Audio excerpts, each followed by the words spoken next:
Hello বন্ধুরা, এই দেখো, এটা হলো ওই চাল কুমড়ো পাতার মধ্যে পুর দিয়ে, এটা একরকম মানে পাতুরি টাইপের দেখতে হয়, কিন্তু এটা বড়া, চাল কুমড়ো পাতার পুর ভরা বড়া। এটা এই আইটেমটা আমার মা খুব সুন্দর করে।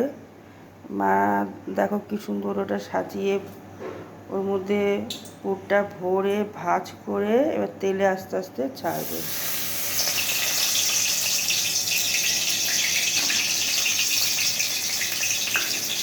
এই দেখো, খেতে খুব সুন্দর লাগে। দেখো কি সুন্দর পুরগুলো ভরে ভরে। পোস্ত, এর মধ্যে পুর আছে পোস্ত আর সর্ষে বাটা। কেউ লঙ্কাটা ওর সঙ্গে গোটাও দিয়ে দিতে পারে, কেউ আবার বেটেও দিতে পারে, অসুবিধা নেই।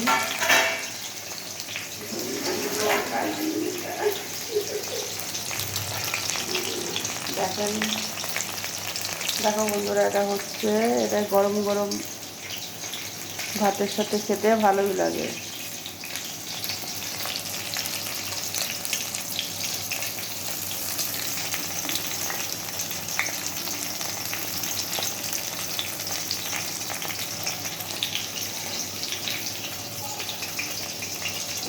বেশি দিয়ে হবে না,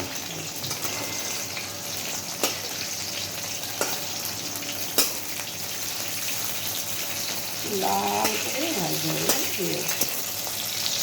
এবার এটা উল্টে দিতে হবে, লাল লাল করে দিয়ে একটু লাল লাল করে ভেজে। গরম গরম খেতে খুব মজা লাগে, ভালোই লাগে। এটা আস্তে আস্তে হবে, আর পরবর্তী ভিডিও আবার পরে দেবো।